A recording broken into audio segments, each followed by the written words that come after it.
What up, sports fans? Happy Thirsty Thursday on another live edition of Sports Breakers presented by the Cinnamon Movie Podcast. This is episode 9, and we're talking WWE Backlash along with some NBA playoffs. I'm your host, Juan, joined by the other cast, the crew. Craig? What up, what up? Cracking open something. Jay's going to join us for the Backlash edition. Jay, how you doing?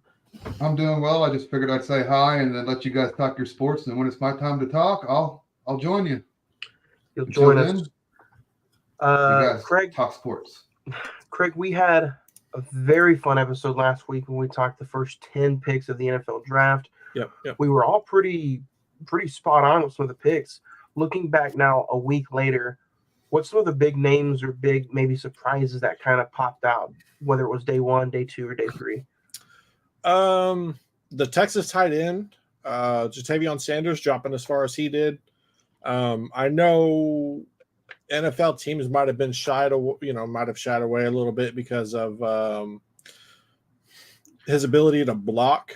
But I can't remember who exactly he fell to, but let me check. Where he fell, I felt like it was a little far. I do think that he's going to be a tremendous pass catching tight end. I think you can learn to block. What you can't teach is route running, hands, and speed. And I think he has those three. I don't like where he fell to. He fell to the Panthers. But where was it? It was like round 3, wasn't it?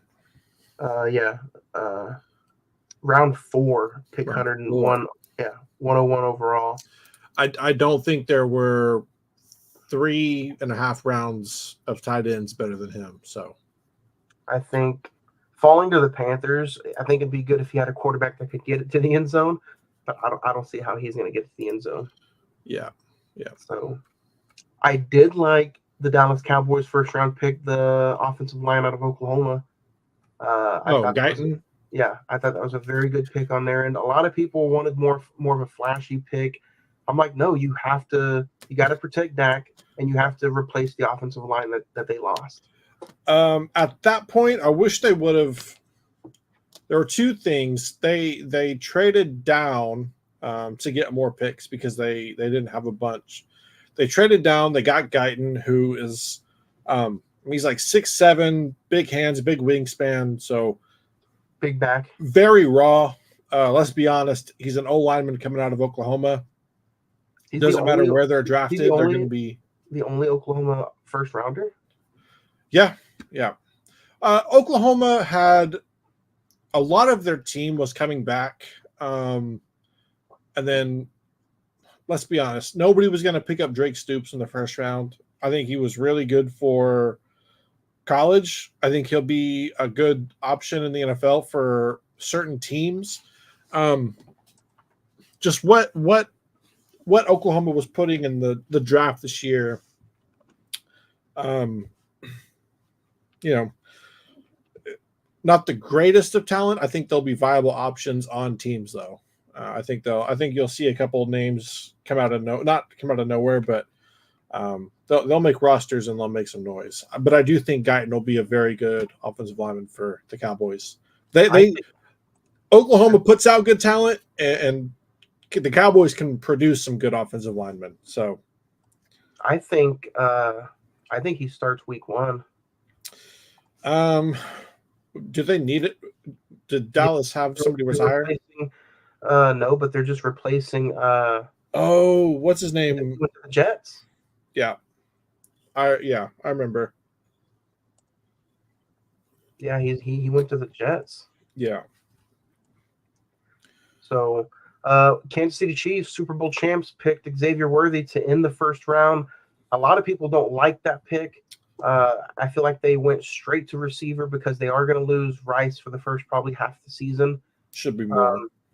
Yeah. And then I think they're still hurting trying to replace Tyreek Hill. Yeah. I don't think you can really replace Tyreek Hill. I don't even think Worthy's going to be able to replace Hill. Hill had a good skill set of size, I say size, his stature was very good for what he could produce. Like, yes, he was small, but he was pretty stocky. He could take hits. He was, he could go across the middle and take a hit. I don't know if Worthy can go across the middle. Let's be honest. Today's NFL is a little more friendly for those middle routes, but and for those smaller receivers too. Tyreek is there's Guyton though. He's a beast. Yeah, and he was a converted defensive lineman / tight end. Wasn't even really an offensive tackle for the first couple of years of college. But Bill Bedenbaugh, he puts him in the NFL. Offensive linemen are making like $52 million a year that Bedenbaugh's produced. So he's going to make money. He's going to be good, and he'll have some long years probably ahead of him. Yeah, a lot of people, like we were talking about before I showed that picture, they don't think Xavier was worthy. I think it was a really good pick. I don't necessarily know. I didn't see their board of what or who they needed, but you want speed. You're going to have speed. You're going to have Hollywood Brown, Xavier Worthy, Rashee Rice is pretty fast. They have one other wide receiver who, just their wide receiver room is nothing but speed. So, you can't really hate on it. They have a game plan and they stuck to it. Let's talk some NBA playoffs real quick. Anything else you want to touch on the draft? A lot of people criticizing Atlanta for picking but I look at it this way. You've had nobody back there since Matt Ryan left, and then you've struggled ever since. So why not have somebody like Kirk Cousins? And then guess what? If Kirk Cousins doesn't pan out, you have your next quarterback in waiting. True. But they're paying that quarterback $180 million to be. If Kirk Cousins becomes a bust after they paid him $180 million, they better have some good clauses in his contract. Yeah. I don't like where he went, but I like the pick. You're getting T'Vondre Sweat early in the second round. Big body D tackle again from Texas. Just because it's somebody that me and you both watch and know. I think he's going to be a really good D tackle for them. He went to Atlanta. Do what? He went to Atlanta. He went to Tennessee. Oh, did he? Yeah. My bad. Jonathan Brooks went to Carolina again, putting running backs in the NFL. You've had like 3 or 4 in the last couple of years. Adonai Mitchell to the Colts. I think that's a good fit for him and the Colts. Looking down. It's the first year Texas had quite a few picks go. Yeah.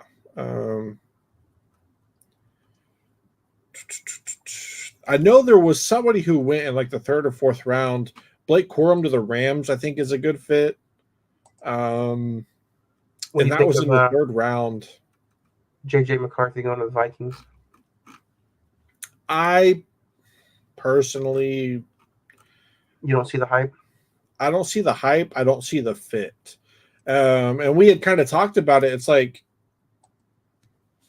the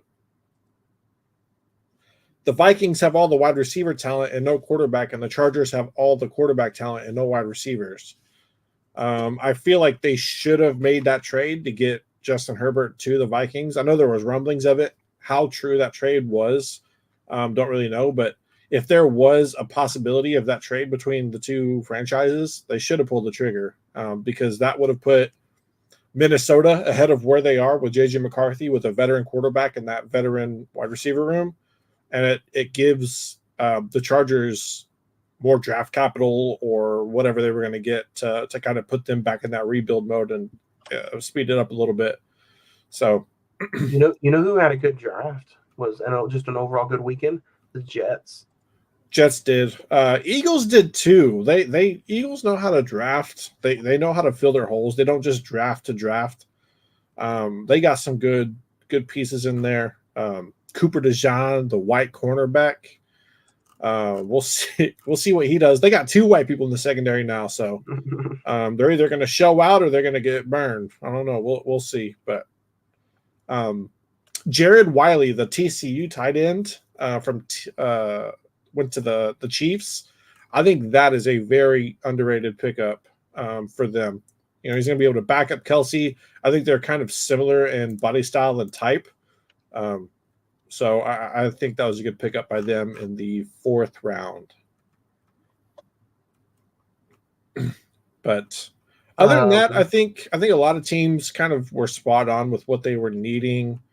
I don't like Atlanta's draft. Who do you think had maybe the overall best? Would you still stick with the Jets or Philly? Yeah, I think it's Jets, Philly, Chiefs had a good draft. I think the Bears had a decent. Depending on the Bears draft is either going to be really good or really bad, depending on how Caleb Williams pans out. And it's not like they sucked really last year. They won 7 games. Yeah. The Saints had a pretty good draft as well, in my opinion. So they got old Spencer Rattler. Besides that,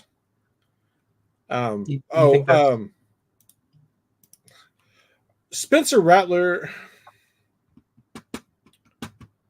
I don't know. I mean, he when he went to South Carolina, I mean, his draft stock went down because the GMs in the NFL were saying that they didn't like how he was portrayed on that TV show back in the day, which I think he was humbled a little bit when he went to South Carolina and was beat up by Caleb. I wish the dude all the luck in the world to be a great NFL quarterback, but I think he has some work to be really good, some work to do. Obviously, I'm a couch coach, but that's just what do you think about the Broncos selecting Bo Nix? You think he'll fit into Sean Payton's system? He's going to be the starter day one. There's no way they go with Zach Wilson. Yeah, no way. Oh, you never know. I think Sean Payton is so full of himself. He thinks he can make anybody a great quarterback when at the end of the day, dude, you had Drew Brees. I think Sean Payton is one of those coaches that you just had that luck with Drew Brees. You're not going to create the same magic twice like that without him. Yeah. And I don't know. I'm just not a Sean Payton fan, and I really do think that it was not Russell Wilson's 110% fault when he was in Denver. Yeah. You know what I really liked in the draft, which happened very late in the draft? The Falcons picked up Jace McClellan from Alabama. Strong, physical, fast running back to match with Bijan Robinson. We all know Cordero Patterson's getting a little bit up there in age, kind of had some injuries over the last couple of years. You put Jace McClellan and Bijan Robinson in that backfield, I think that is a, on paper in my eyes, not a top running back room day one, but it has the chance to be a really good running back room. It's the best running back room in the NFC South. Off the top of my head, I can't think of. Yeah, Tampa Bay doesn't have a very good running back room. The Saints have Kamara. That's it. And then the Panthers. Panthers, yeah. If Bijan can extend on what he did last year and stay healthy and be used, the biggest thing with Bijan was having a coach that didn't know how to use him. Same thing with Kyle Pitts. You have Kyle Pitts and Bijan Robinson, and you're throwing to somebody not named Drake London, or you know what I mean? Like that coach was an idiot. Let's say the Falcons start out 1-5. Do you pull Cousins immediately and see what? Yeah, I mean, you go 1-5 with Cousins. You're probably trying to trade him immediately to try and make something back. If you're not benching them, you're at least looking for something. But if you're 1-5, you kind of start to sound the alarm out there, and you know that's not a good start to their season, obviously. But having that quarterback come in, thinking that's going to be your answer, that would be a pretty bad situation.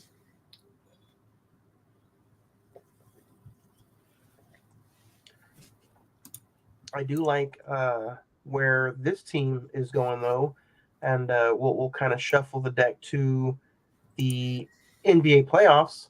The Thunder swept the New Orleans Pelicans, and now they're on to round two, waiting the Clippers or the Mavs. I got to tell you, Craig, I want, if I'm a Thunder fan or a Thunder player, I kind of hope Dallas wins. I don't know if I'd want to travel back to the West Coast, back to Oklahoma City, back and forth like that. I get you. Yeah, I can understand that. The Thunder were 5-2 versus both of those franchises throughout the season. The one game Dallas won, I think the Thunder were in the longest stretch of their amount of games and days. I think it was like game 6 in a 9-day stretch or something like that. And it was right after the trade deadline. So Dallas was very happy to have PJ Washington and all of them come in. So I think they came out and played really good. They played really well. The Thunder didn't really have any tape to kind of see how they were going to play. So they might have caught them. But that's an interesting matchup because you had the one game where you weren't able to really, game plan against that team. And then the next game was at the end of the season and the Dallas set everybody. So yes, they were 3-1 against them during the season, but the 2 wins at the early part of the season weren't against the same team that is the current Dallas Mavericks. So it'll be an interesting matchup. I don't think it'll be a 4-1, kind of matching up to the series. I think it'll be 6 or 7 games just because of the different matchup that Dallas is going to be able to present in those games. Right now, it looks like Indiana is on their way to wrapping up the Bucks and winning the series 4-2. They're up 81-69 right now. The third quarter's almost over. Well, it looks like it's 85-70. Let me refresh. Yeah, 85-76, a minute 55 left in the third. So if the Pacers were to win that, it sucks for the Bucks because you had Dame go down a game. You had Giannis for no games this series. Middleton's been kind of hurting. So Malik Beasley was out. So you're sitting there with Pat Bev as your point guard. It's kind of tough for them. Kind of sucks, in all honesty, to have that bad of injury luck at this time of year when Giannis has been fairly healthy throughout the year. And then May the 4th, you got the Timberwolves and the Nuggets, game 1. Yeah, get your popcorn ready. That's going to be playoff Jamal Murray is a real thing. I know those commercials are doing it, and it's kind of joking. That dude's points per game goes up I think they said 8 points on TV the other day. So imagine he's averaging 21 during the season. He's averaging 29 during the playoffs. He steps up whenever it comes down to it. He's a big-time player when he's healthy, which, he's been healthy these last 2 years. So. And then the Celtics knocked off Miami. We were talking last week. If they can get Miami, it looks like they're on to the Eastern Conference Finals, which means they do play. Who do they play next? Celtics will play Cavs Magic, which is a 3-2 series, and they play tomorrow. Yeah, I mean, Celtics are pretty complete team. Porzingis did just get hurt though last night or the other night, so I don't think they'll miss him that much because you still have your 2 big horses and Brown and Tatum. And I mean, Derek White has been red hot coming out. He had 40 the other night and 26 in game 5. It's like when your bench is able to have Sam Hauser, who can go off for 30 in a game.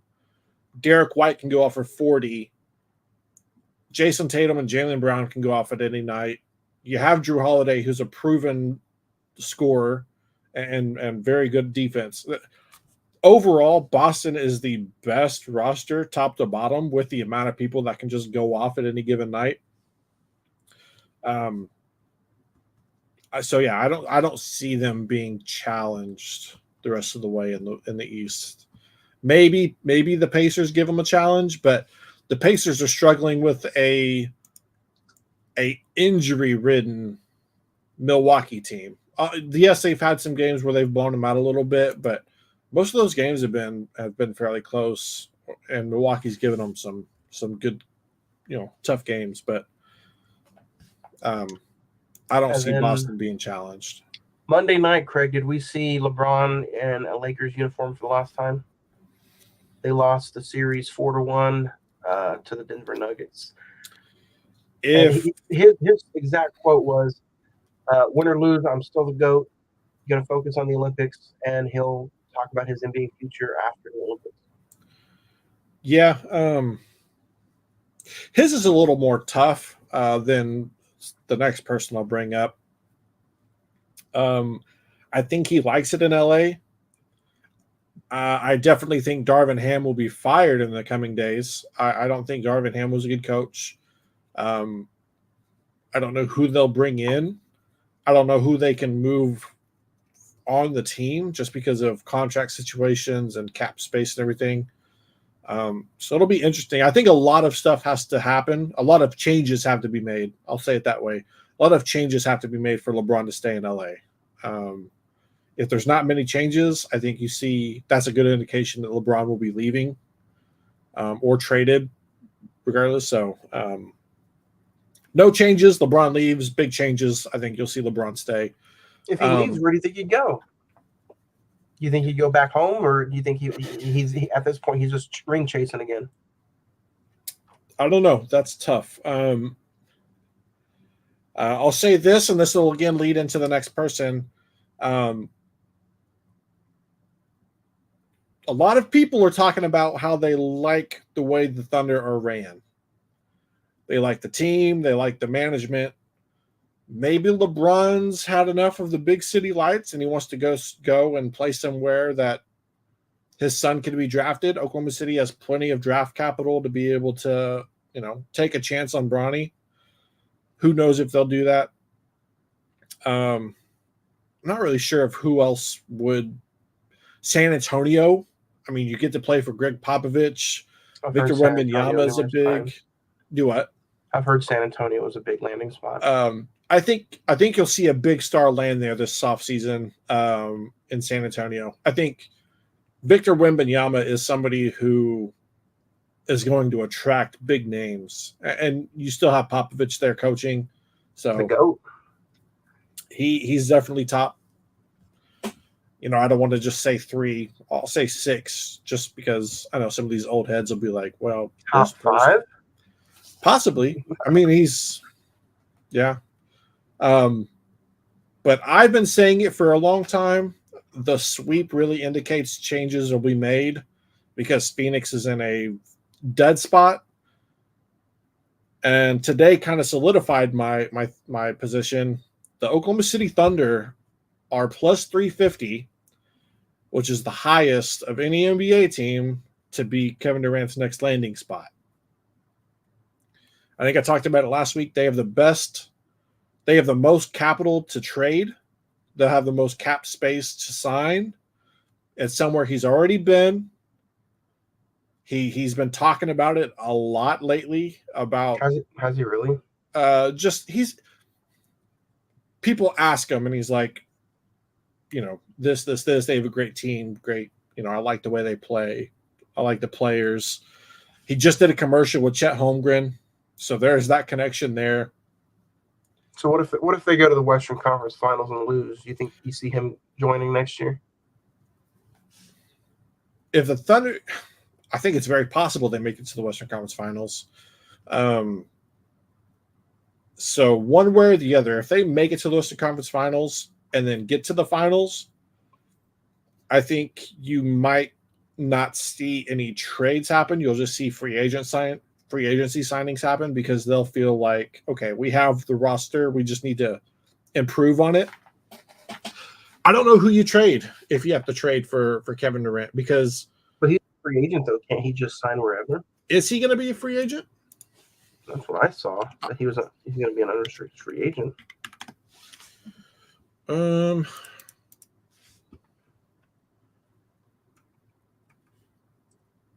No, next year he will be the final year of his contract. Oh, And then in 26, 27, he'll be an unrestricted free agent. So,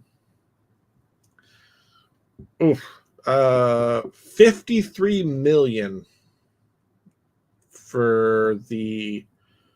No, he has 2 more years on this contract, 24, 25, 25, 26. So 50 million next year for his contract, 53 the year after. Maybe they can trade and get them to take a bit off of that. I'm not sure, how much you can do on that, but say you trade, I'm just throwing out names. I don't want to, Josh Giddey. he also just looks like he doesn't want to be there anymore. He looks At unhappy. Phoenix, yeah. Dude, I could have told you from the get-go, trading all James Jones, the GM for the Phoenix Suns, has to be on the hot seat if they don't make something happen for them. You traded a team that was in the finals away for Bradley Beal, Kevin Durant, and some crumbs. No disrespect, but that's literally what it is, money-wise. You got nothing left. You have no draft picks until 2030. You're paying 3 players $150 million, which is more than 15 teams in the NBA per ESPN or whatever. You got nowhere to go, so you have to make changes. If Kevin Durant is going to agree to be traded, it's going to be somewhere he wants to go, which OKC would be one of those spots because not only is it a spot I feel like he would be okay coming back to try and he never played pro basketball for a team where he was in college for. Maybe he goes to San Antonio. Maybe he goes and plays with Pop. Yeah, I mean it's possible, but I don't know. The Suns are going to want draft picks. I don't know how many draft picks the Spurs have. That's why you said Oklahoma City has plenty. Oklahoma City has like 24 draft picks in the next 6 years. Sure. It might be more than that. It might be 30, but it's ridiculous how many picks we have. I do think Oklahoma City gets a fairly big name in the offseason, though. I'll put it that way. Kevin Durant just happens to be in a position where, yes, he's under contract, but that team is going to be looking to move pieces, and I think he will be wanting out. So,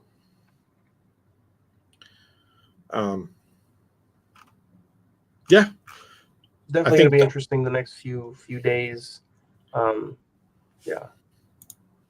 Yeah, moving into, and you'll probably see a lot of things happen quickly once the season's done because of the Olympics this year.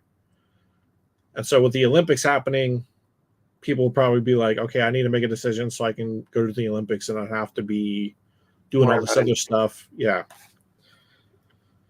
So there's not a bunch of big names in the offseason or in the free agency list this year. I know there are some pretty good names, but it's not a big time free agency list this year. But Phoenix will have to move one of those 3 at least, if not 2.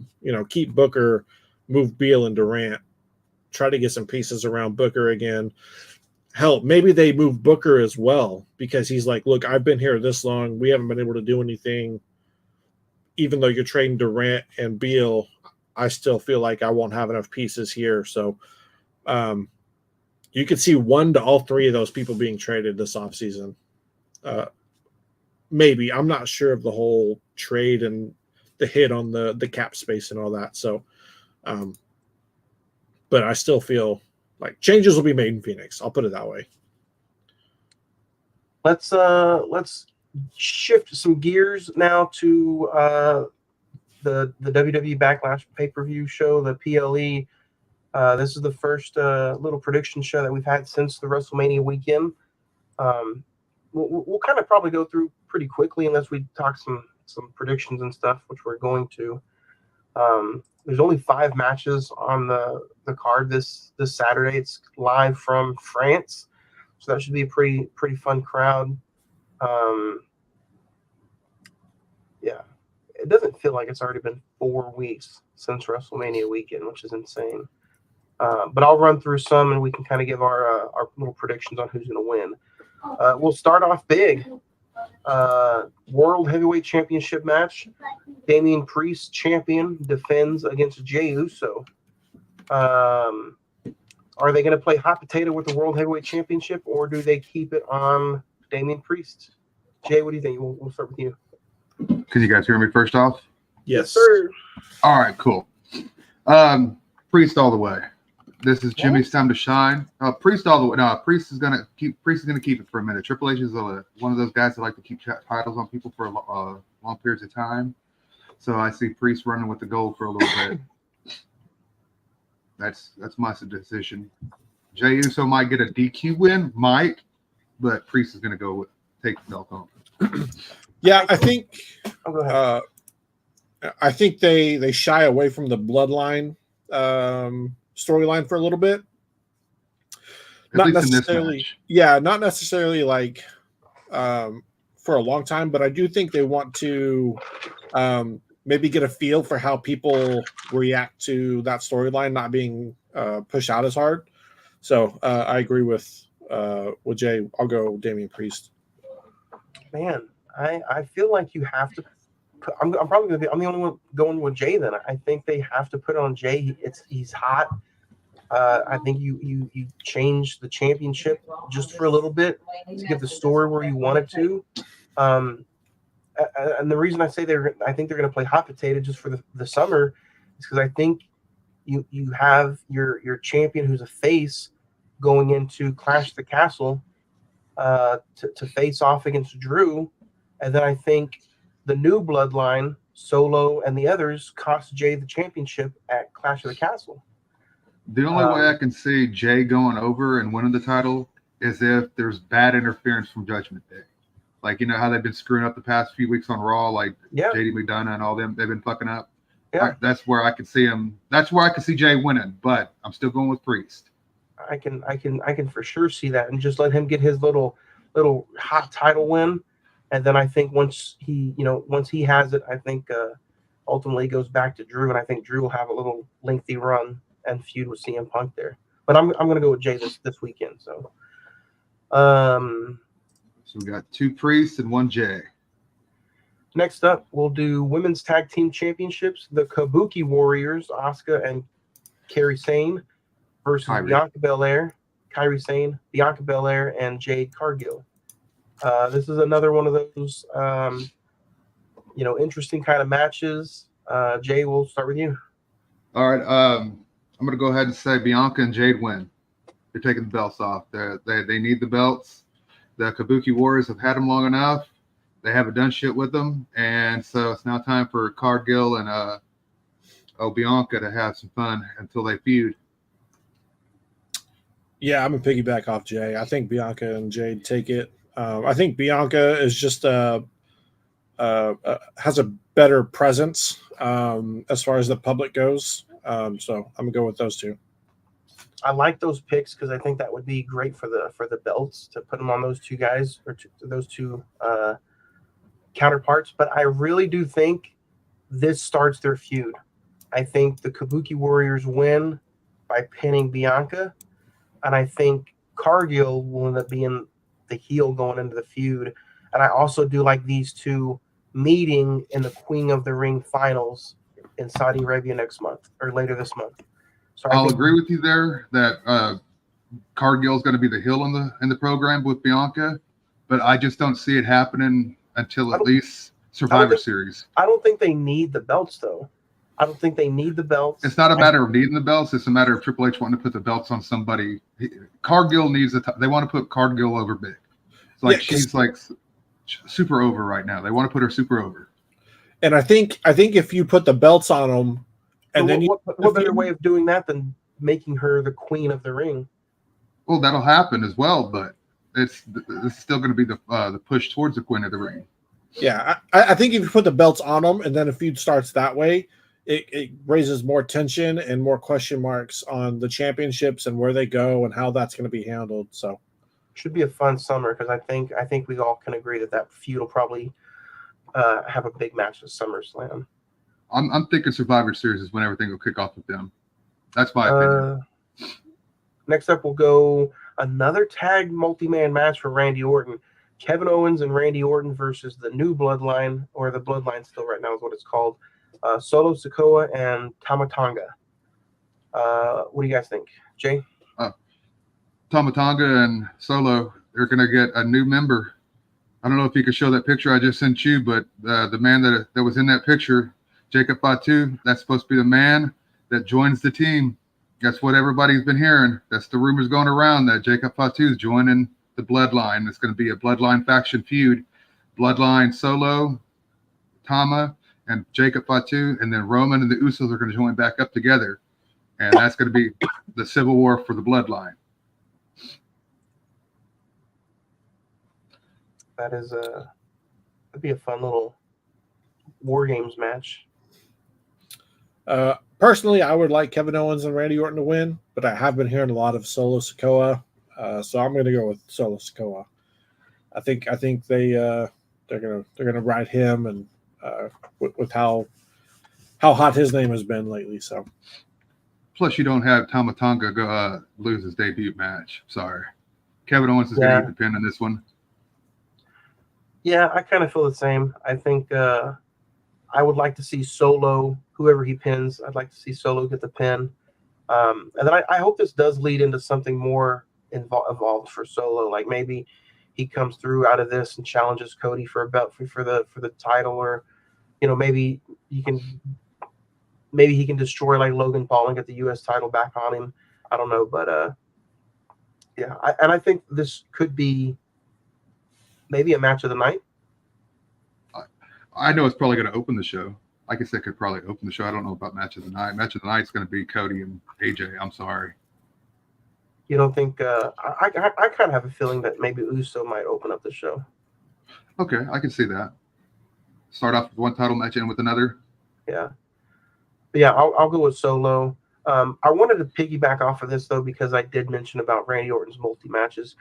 Do you guys think his back is really that messed up to where he's kind of relying on some of these multi-tag matches and multi-man matches where he doesn't have to go a full 20, 30 minutes? I think it's just what Jay was talking about. There's old Fatu. Giving everybody the old middle finger. Where was that at? How long ago was that? That was about a year ago at the Cotillion here in Wichita. Nice. He wrestled Stam Stackhouse that night and lost in a hardcore match. I can't wait to see what he does. He's hardcore. He's hard. But I think Randy Orton's just hitting the time in his career where he's going to start slowing it down a little bit, teaming up with people, and putting people over. That's where I think he's at right now. Should be a good match. I'm hoping to see some good stuff. And I think maybe even, I know we're talking about people turning on each other, but something's also brewing between Kevin Owens and Randy Orton, I feel like, as well. Or maybe they just start hitting it off as a tag team. No, that could be a SummerSlam match for damn sure. I'd pay to see that. Yeah, but I kind of want to see. I like seeing Kevin Owens chasing a title, and I almost thought he was going to get the U.S. title at WrestleMania. So maybe he gets back involved with Logan Paul somehow. I don't know. That title ain't coming off Logan Paul for a little bit, bro. Logan Paul's going to have that belt for at least 6 months, bro, if not a little longer. Speaking of championships, the women's championship is being defended in a triple threat match. Bayley will walk in against Tiffany Stratton and Naomi. This is Bayley's second championship defense on TV since winning it at WrestleMania. Jay, will start with you. Who was the first? Or can you recall? Her first was Naomi 2 weeks ago. Okay. On Raw or SmackDown? On SmackDown. Kevin told me today that he thinks it's Tiffy time when I spoke to him earlier about it. But Bayley hadn't had it that long. A lot of these championships, these championship holders, they just won most of them just won the belt at WrestleMania. So it doesn't seem proper to take the belts off them just yet. It usually doesn't. But I mean, Jinder Mahal did have his little backlash moment. Well, the only titles I see changing hand are the tag team titles. And that is this is the women's. Yeah. So you're going with Bayley? Yeah, I'm going Bayley. Didn't Bayley have an injury leaving out of WrestleMania? No, that was Rhea Ripley. Yeah. That's who it was. All right. You got Bailey, Craig? So I want to go with Bailey, but I think if one champion had to be sacrificed to just push over some new NXT talent, I think you sacrifice Bailey and her title. I think so it's I would Tiffy agree. time for you? Yeah, I think I would agree with Kevin. I think it is Tiffy time. She's super, super over. She's over as a heel. She's having great matches. She has that look to her as well. So I think it would be a Tiffy time come Saturday in France. So France. and then main event: Cody Rhodes, AJ Styles, first time ever undisputed WWE Championship. Who you got, Jay? Oh, easy, Cody. AJ and him are going to put on a hell of a match. They're going to have a hell of a match. It's going to be phenomenal, should I say. But it's Cody's going to keep it for a bit. He's at least got it till Survivor Series. Unless he's a person in the War Games match, then he'll keep it at least. Like I said, Triple H is a guy that likes to keep title belts on guys for a long period of time. Because sit there and look at how he ran NXT, and he's doing the same thing here. Yeah. I don't think you make WrestleMania that dramatic and have that much, congratulating after WrestleMania just to turn around and at the next big main event, have Cody get rid of the belt. So, yeah, give me Cody. Agreed. I'll take Cody, but I'll take him in a nice. I think it'll be a lengthy 30-minute match at least. I think it'll be a fun back and forth matchup. So. Oh, yeah, I agree with you there. It'll be. I'll give him 35, 40 minutes.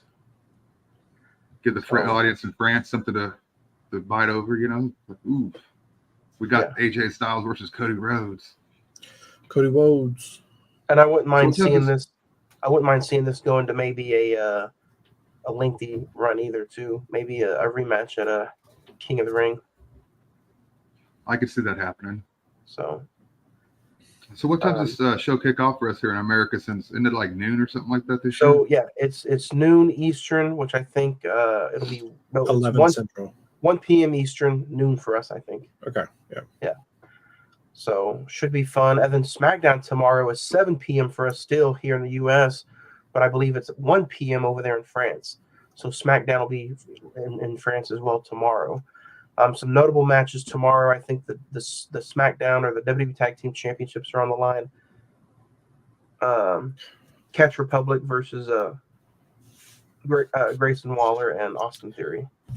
Grayson Waller and Austin Theory is going to go over in that one because Catch Republic's going to Raw. Yep. So should be a fun SmackDown, fun week of wrestling. NBA playoffs are still going on. So a lot of stuff to watch this week. Tomorrow, don't forget, we're having a live on location. Come check us out. Film Row, Night of the Living Dead, 7 p.m., 6:30, 7 p.m. tomorrow. Links are all on the socials. You can find our social medias, facebook.com/The Cinnamon Movie Podcast. The Instagram is all one word, The Cinnamon Movie Podcast. X, formerly known as Twitter, is @cinnamon405. And then you can email us at cinemen921@gmail.com. We look forward, me and Juan look forward to seeing you guys tomorrow at the movies. Jay, before we get out of here, who is your prediction for King of the Ring winner and Queen of the Ring winner? I don't even know who's in the tournament yet. Well, the tournament hasn't been announced yet, but that's the next PLE, May 25th. Just kind of if we're going Queen, I'd say Cargill. Jade will probably end up winning that to give her a little bit of a push, give her a gimmick, sum up. But as far as the men, I have no idea. As far as the men, throw some names out there to me that might kick something off my head. I'm going Gunther 100%. Oh, Gunther. Oh, then there we go. Yeah, I'm going. Or Gunther. that could be Jay. That could be Jay's Usos backup because they're doing what they did in 2002. The winner of the King of the Ring gets a championship match. All right. So I feel like I can see Cody and Gunther going at it. Oh, that would be beautiful. Yeah, but Gunther's on Raw. Not unless Maybe not unless you can use the King of the Ring and go against whatever champion. But I think They the they ring general could and possibly do that. yeah, ring general and the American Nightmare. Man, this sounds like Rocky IV, doesn't it? It does. It sounds like it'd be a hell of a match. So, other than that, Craig, is there anything else you want to mention about NBA draft or NFL draft or the playoffs before we get out of here? No, I mean, it looks like Indiana's going to be heading off to the semis. They are up 21. No, 10. Yeah, 21. So, kind of sucks. Like I said, they had a lot of injuries. The Bucks did coming into the playoffs. Kind of sucks to go out that way, but it is what it is. So we will. Who's that means they're going to play winner of the Knicks Sixers, which is the next game on tonight. So could possibly have that part of the bracket filled. So interesting games coming up, big time games coming up. Should be fun. All right, guys, we'll talk to you again next Thursday right here on the Sports Breakers. Don't forget to come check us out tomorrow night at Film Row. Until then, have a great weekend, guys. Later.